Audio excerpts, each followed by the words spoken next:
TV CF, 라디오 CM, 선거 홍보 영상, 기업 홍보 및 기록 영화를 전문으로 기획, 촬영하여 제작하는 산여울 기획은 1등 제품을 2등 가격으로 공급합니다. 산여울 기획은 1980년부터 쭉 호남 영상예술과 같이 하고 있습니다. 산여울 기획. 안녕하십니까. 교회헌법 바로 알기 44번째 시간입니다.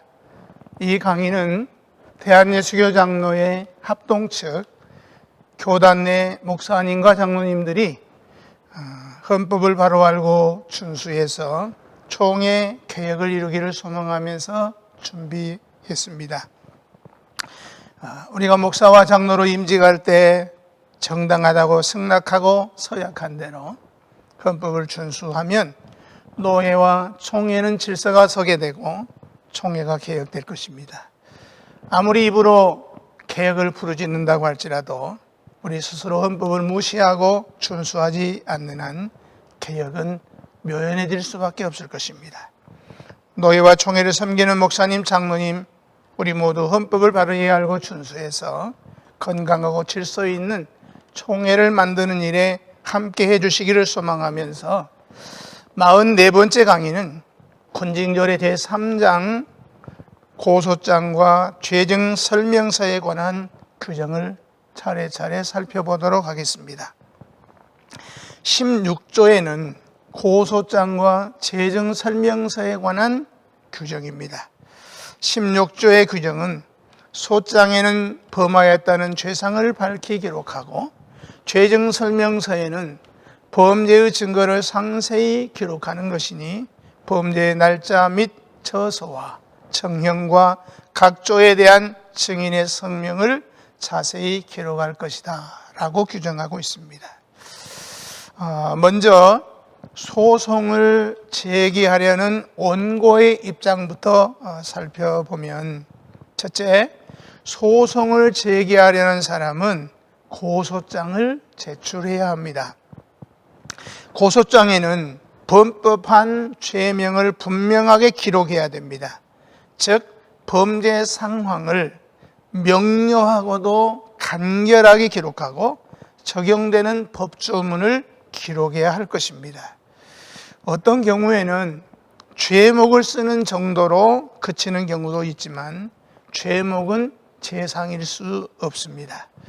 또 어떤 경우는 그 범죄의 유래와 동기로부터 시작해서 아주 세밀한 부분까지 해석을 붙여가면서 길게 쓰는 경우도 있는데, 소장을 쓰기 전에 사건의 요점을 뚜렷이 하고 그 요점을 간단한 줄거리로 표현하면 그것으로 족하다 할 것입니다.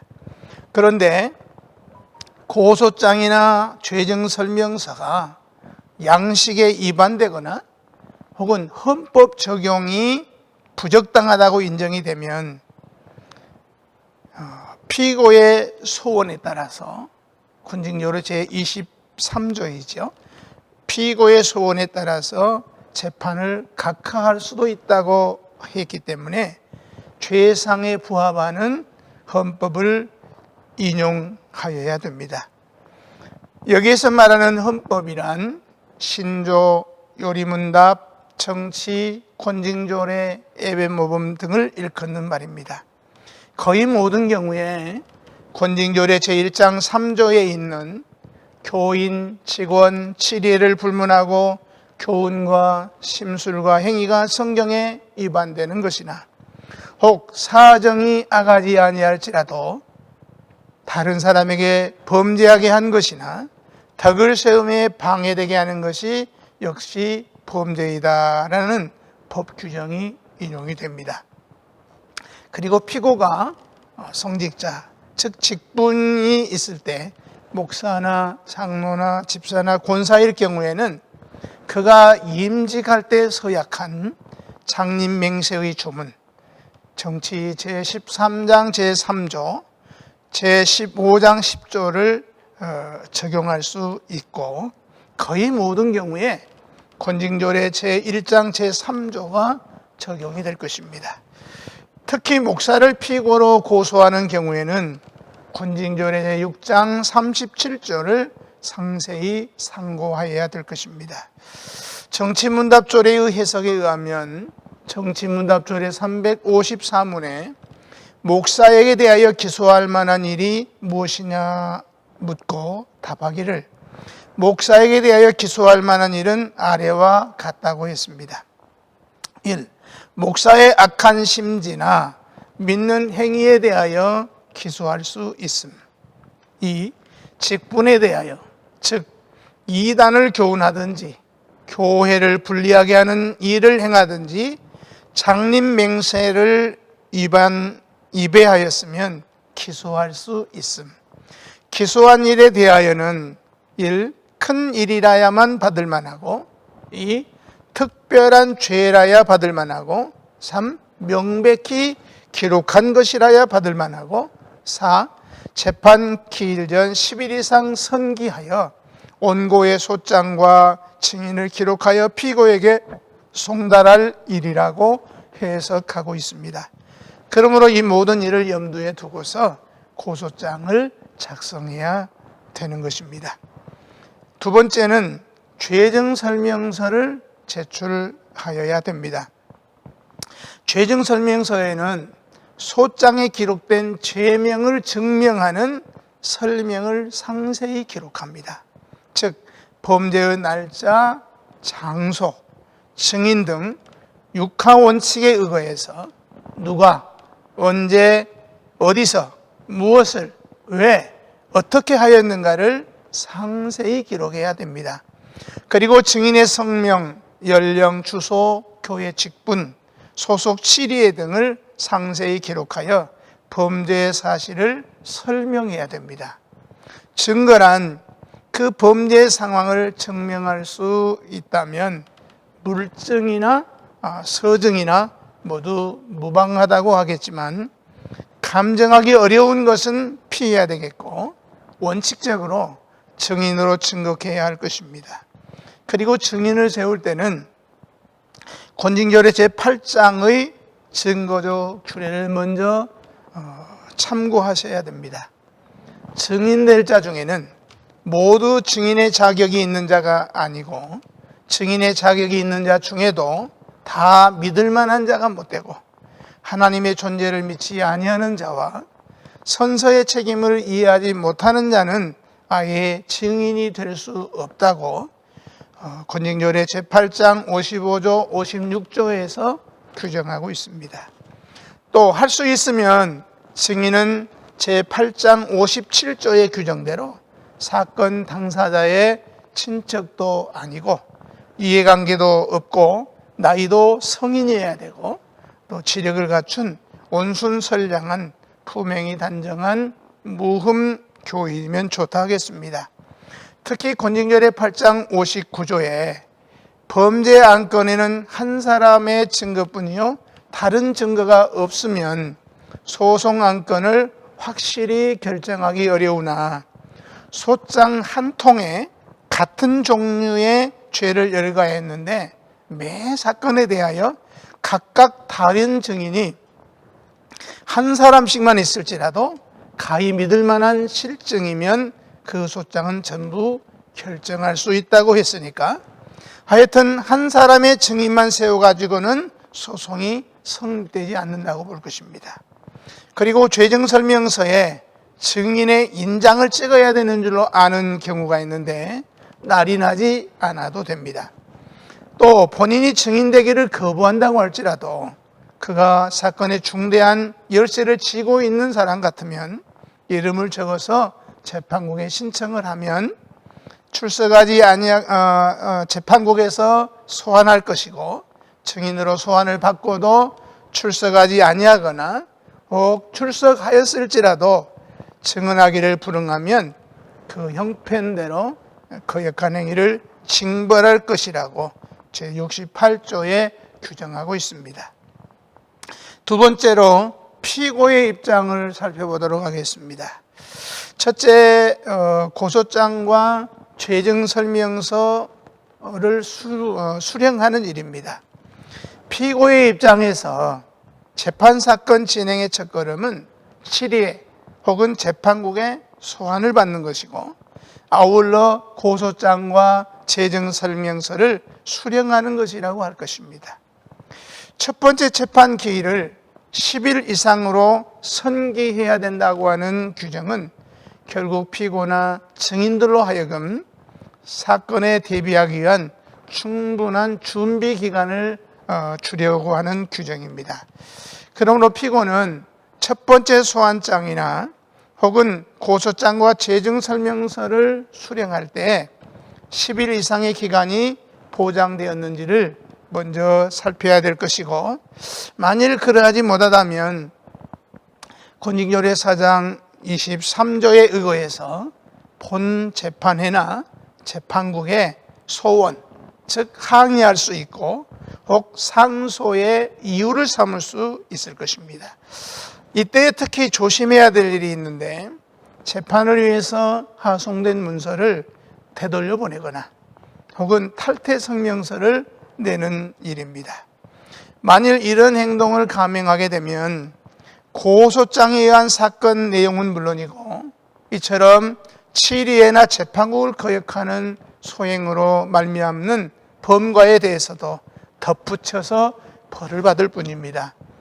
교회 정치문답조례 238문답에 보면 교인이 이명 외에 다른 방법으로 교회를 떠날 수 있느냐고 하는 질문에 답하기를, 교인이 교회를 떠나는 정당한 방도는 사망, 출교, 이명의 경우가 있을 뿐이라 이렇게 해석을 했고, 권징조례 제7장 53조에는 어떠한 입교인이든지 본 교회의 이명서 없이 다른 교파에 가입하면 이는 무례한 일이니 본당에는 제명하고 그 사건을 본당회록에 기재할 뿐이요, 그 교인에 대하여 착수한 송사 안건이 있으면 계속 재판할 수 있다 하였고, 동 54조를 보면 뚜렷한 범과가 없는 목사가 본 장로회의 권한을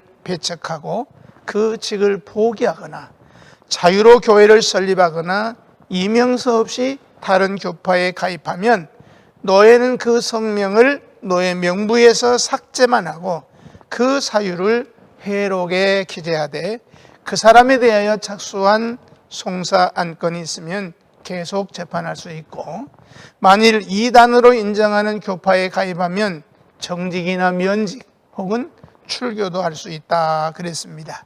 그러므로 죄가 있으면 차라리 벌을 받더라도 겸비하게 뉘우칠 것이요, 모면하려다가 더 큰 벌을 받지 않도록 조심해야 할 것입니다.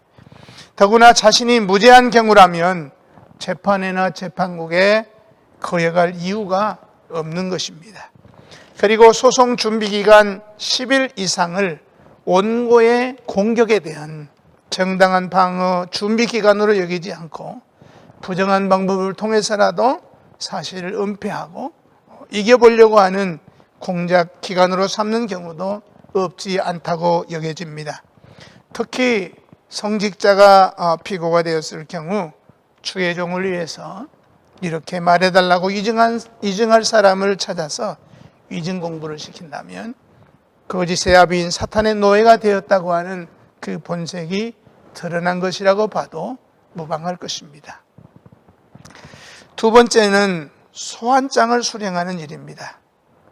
피고를 소환할 때는 소환장 외에 고소장과 죄정설명서를 동봉해서 고소당한 내용을 미리 알려가지고 재판받을 준비를 갖추게 해야 되고, 준비할 기간은 최소한 10일 이상이어야 한다는 것이 권징조례의 규정입니다.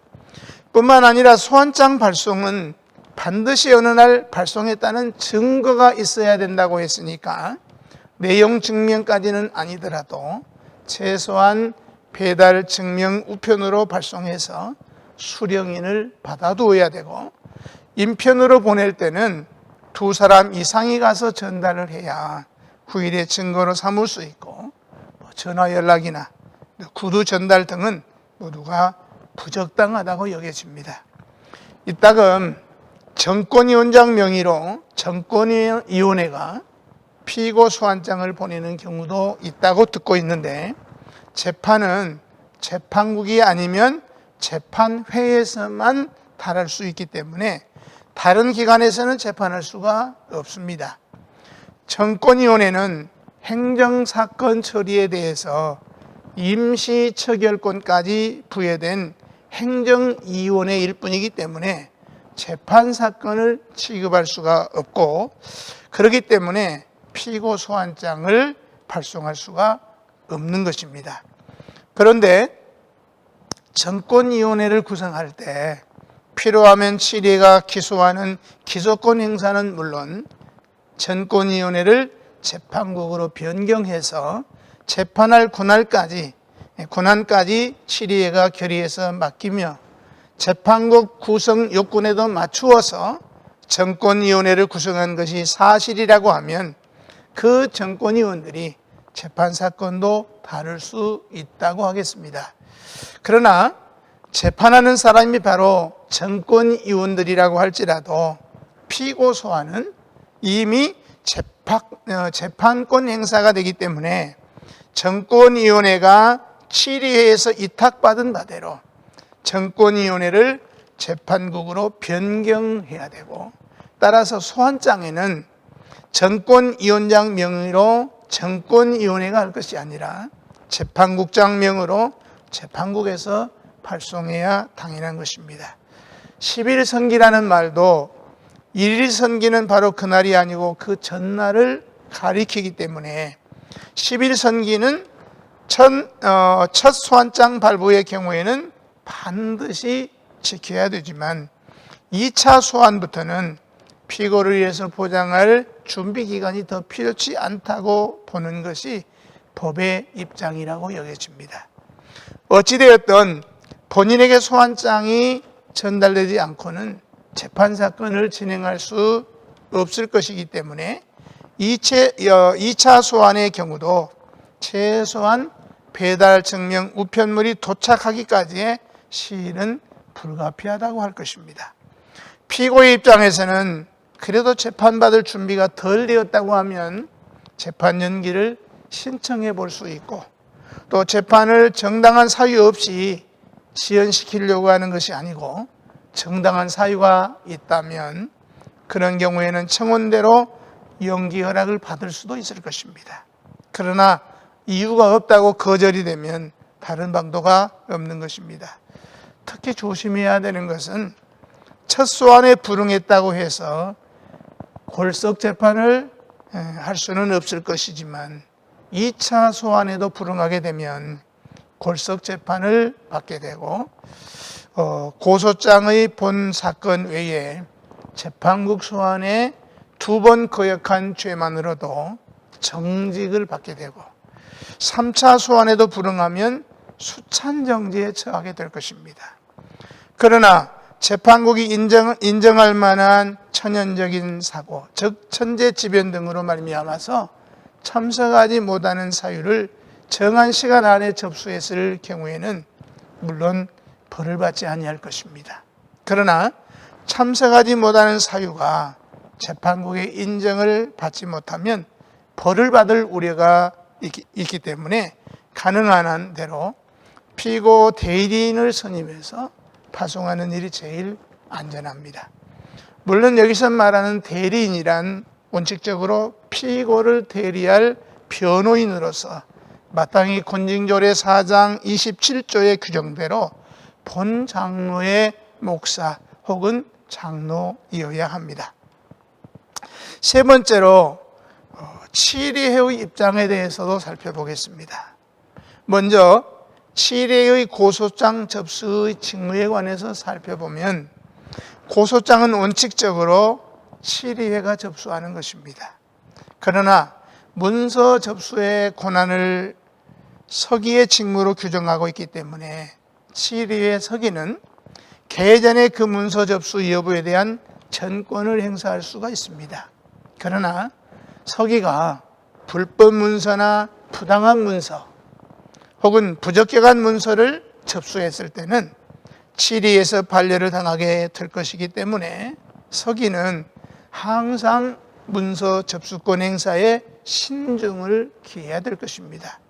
근데 7위가 개를 했다면 문서 접수 여부를 서기가 결정하는 일이 어떻게 보면 서기의 직무와 권한에 대해서 충실한 것 같지만 일단 7위회에 물어서 7위회가 직접 문서 접수 여부를 결정하게 하는 일이 더 바람직한 태도라고 하겠습니다. 더구나 그 문서가 접수할 수 없는 부적격한, 즉 갖추어지지 않은 문서라서 반려당하는 경우에는 흔히 하는 사람을 위해서라도 7회에 직접 묻는 것이 마땅하다고 할 것입니다. 고소장을 접수해야 되는 서기가 살펴야 되는 것들은 첫째, 서기는 먼저 노회인 경우는 당회나 시차례의 경유 여부를 살펴야 합니다. 경유가 없으면, 즉 당회나 시차례의 경유가 없으면 합법 문서라고 할 수가 없으니까 접수를 거부할 것입니다. 그러나 경유를 요청한 적이 있다는 당회나 시차례의 이유를 기록하고 서명 날인한 부전이 있으면 경유인이 없다고 해도 물론 접수할 수 있는 합법 문서입니다. 그리고 당회나 시차례의 부전이 아니라고 해도 원고가 그 사실을 소명하는 부전을 첨부했으면 이것 또한 접수할 수 있는 문서라고 할 것입니다. 왜냐하면 당회나 시차례가 정당한 사유 없이 경유를 거부하면서도 부전조차 붙이지 아니하고 반려하는 사례도 있을 수 있기 때문입니다.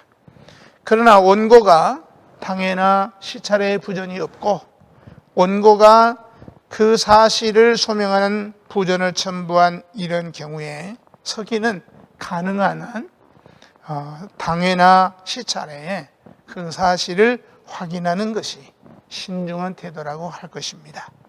두 번째는 소송의 내용을 살펴보아야 할 것입니다. 과연 그 내용이 재판할 만한 가치가 있는 사건이 되는 여부를 권징조례 제4장 23조 1항과 2항을 따라서 소송하는 사건에 대하여 남의 일에 참견하는 일은 아닌지, 고소장이나 죄증설명서가 양식에 위반되지는 않는지, 또 헌법 적용이 적당한지, 그리고 중요한 사건인지를 살펴야 되고, 7회가 재판하기 전에 원고와 피고의 변명을 듣고 그 직권으로 재판을 각하할 일은 아닌지, 고소장이나 재판 기록에 위반된 것을 그 사건의 본성질을 변동하지 않는 범위 안에서 개정할 수 있다고 하는 점을 살펴서 판단해야 할 것입니다. 제 아무리 격식이 옳고 경유한 것이 확실해도 재판할 만한 사건이라고 인정되지 않는 무가치한 사건이라면 기각해야 할 것입니다. 그러나 노회가 일단 그 문서를 기각했다고 해서 그 사건이 종결된 것으로 여길 것은 아닙니다. 원고는 노회의 기각 사유를 부전해서 또다시 대회 혹은 총회에 직접 고소할 수 있기 때문입니다. 세 번째는 죄상의 헌법 적용 여부를 살펴봐야 할 것입니다. 특히 죄증설명서에 증인의 성명이 기록된 여부를 살펴야 합니다. 증인의 기록이 아주 없거나 겨우 한 사람뿐일 때에는 혹시 기각할 수도 있을 것이나, 증인이 아니라도 다른 물증이나 서증 등이 기록되었으면 접수할 수도 있을 것입니다. 네 번째, 원고로서의 적격 여부도 살펴야 됩니다. 권징조례 제2장 14조의 해설을 참조해 보면 서기는 원고가 제기하는 소송을 접수하려 할 때 신중히 고려함이 옳다고 하였는데, 신중히 고려한다는 것은 앞뒤를 생각하고 소송 제기자가 취할 이익 및 교회에 미칠 영향을 고려해서 교회에 유익이 되는 경우는 이를 기각하는 것이 당연한데, 앞에서 설명한 대로 평소에 피고에 대해서 혐의가 있거나 성격이 불량하거나 재판 혹은 처벌 중에 있거나 피고의 처벌로 인해서 이익을 얻을 자이거나 소송을 좋아하는 성질이 있는 자이거나 지각이 부족한 자거나 그 외에도 불신자의 고소는 아예 접수도 하지 말아야 됩니다. 이런 면에서 원고로서의 적격 여부를 잘 판단해야 할 것입니다. 다섯 번째는 마태복음 18장 15절로 17절의 교훈대로 행한 여부를 밝힌 진술서의 여부를 살펴야 할 것입니다. 예수님은 죄를 범한 형제의 죄를 모조리 다 교회에 말하라고 하신 것이 아니고 개인적인 권고와 그리고 한두 사람과 함께 증참하는 권고에도 돌이키지 않는 형제의 죄만을 교회에 말하라고 하셨기 때문입니다. 성경 위반으로 증거할 만한 일이라면 모두 뚜렷한 범죄 행위가 되겠지만 다 반드시 재판 사건이 되는 것은 아닙니다. 또 성경에 의하여 제정된 교회 규칙과 관례에 위반된 일도 역시 모두 뚜렷한 범죄 행위라고 할 것입니다. 그러나 그 모든 범죄 행위가 다 반드시 재판 사건이 되는 것은 아니라는 것입니다. 즉 모든 범죄 사건들이 권징조례로 금지할 만한 사건이라고 해도 다 재판 사건이 되는 것이 아니라 그 가운데서도 마태복음 18장 15절로 17절에 의한 2단계의 권면에도 불응하는 사건만이 재판 사건이 된다고 하는 말씀입니다. 여기까지 44번째 강의를 마치도록 하겠습니다. 감사합니다. TV CF, 라디오 CM, 선거 홍보 영상, 기업 홍보 및 기록 영화를 전문으로 기획, 촬영하여 제작하는 산여울 기획은 1등 제품을 2등 가격으로 공급합니다. 산여울 기획은 1980년부터 쭉 호남 영상 예술과 같이 하고 있습니다. 산여울 기획.